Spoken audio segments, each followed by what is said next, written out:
Okay, I wish to explain to you that that is obviously a face. No two large eyes, often associated with wise aliens. The nice cheekies here and the large mouth. Shouting to us something, trying to tell us something. And it's worn into the whorls here. These are obviously solar systems, planets, explaining our escape route from doomed Earth, which will happen in AD, what is it, 2283. Kind of says it there. Let us all thank the space aliens. Yes.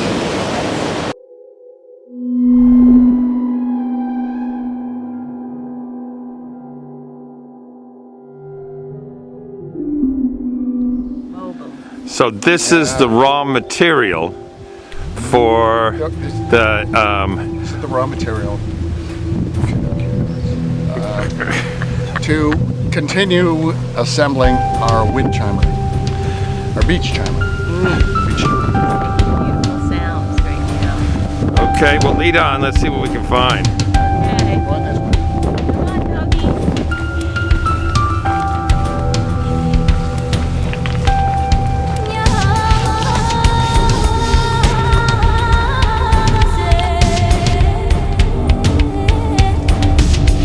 What some people So there's consider garbage is your raw material. This is music to us.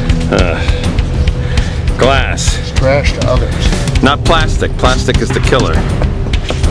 Yeah, no, this is good stuff. I'm gonna put it up here Okay. so you see it going out. Okay. Well, Risk our lives for these things. That's right. You know where it is.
It's a nice chip shot. So when we get this I'll have a 40-inch wide path right down right where I'm walking, and that'll cover the lawn. So then I'll have a 4-foot wide planting bed here that's 20 feet long, beautiful for planting, vegetables. Oh, And then we'll have one here. salute. There we go. It's marked here, and it has a foundation. nice. So we're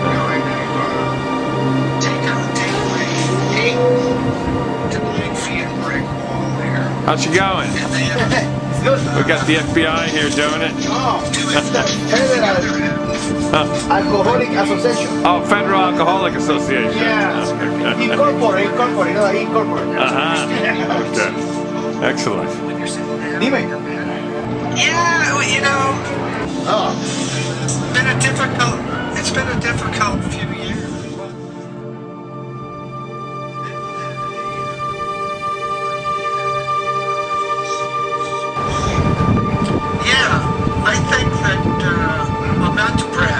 Okay. Things done. You know, I get things done, and I do my stock market analysis. Well, that'll depress you.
It is exciting.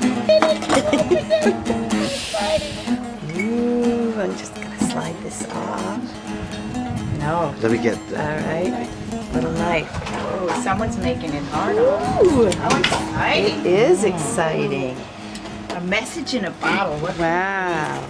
Read it, read it. Who's it from? This is Marlon. Marlon.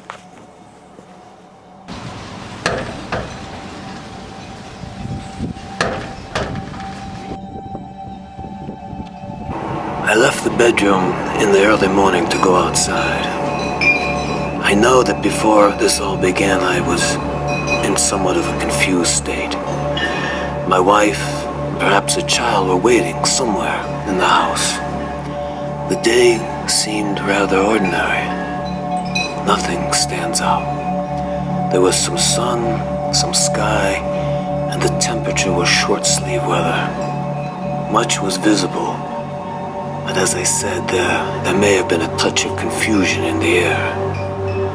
I was paused near a driveway when this friendly, though confused monk, I believe he was Tibetan, approached me with a smile, but also a hint of concern. I saw that he had a car that he left in the parking lot. I walked down to the parking lot, leaving my wife, child, and perhaps several other children up in the house. I had left them in good health. There seemed to be the possibility of something worrisome, perhaps a sense of some type of planetary catastrophe in the air.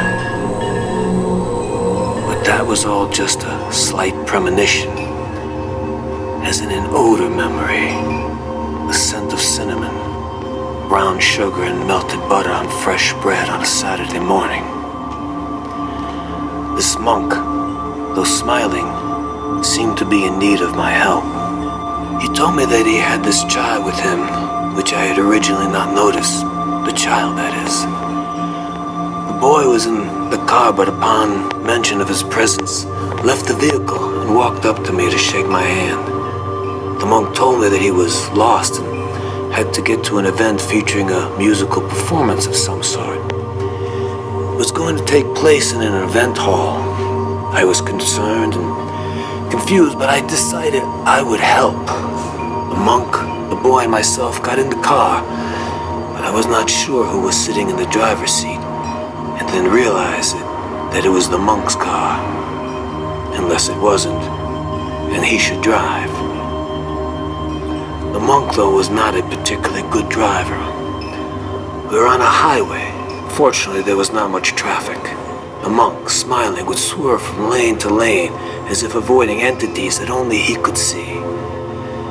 I remember gripping the door handle and thinking a bit for a while about my wife and child and that feeling of inevitable planetary catastrophe that was in the air.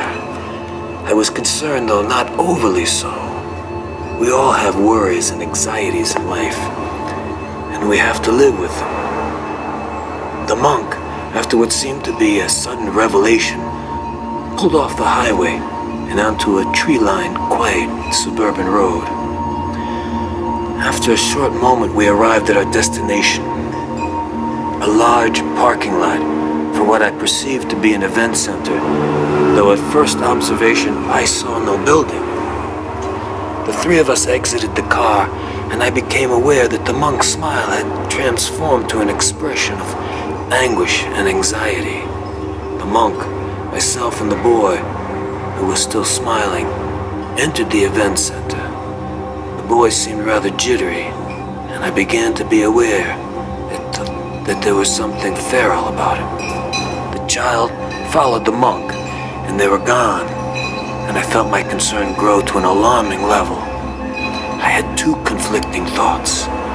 We had to find the boy, and that my family, whomever they were, would be concerned with my sudden absence. It was then that a man of authoritative demeanor approached me. He wore a fine leather jacket, and he had the presence of a man of considerable experience. I told him about the missing child, but he had other priorities. He explained that I had been selected to work with him on some secret and rather inexplicable mission. I tried to explain to him about the boy, the monk, and my family, and my trepidations concerning a planetary catastrophe. And then I asked him about the center that we were in. He explained that it was an event center, a place for performance, for lectures, meetings, dance, and music. There were large auditoriums and smaller conference rooms. Then, he said, we had to get out of the car and be on our way. I again tried to explain about this monk. Perhaps he was Tibetan, and the child. He looked at me, and I knew my worry and anxiety were useless in the company of his needs at this moment. I had to go with him. The monk and the child and my family would have to wait. I had wanted to explore the event center and perhaps even stay for the monk's concert. But now we had a mission, and we walked out to the parking lot.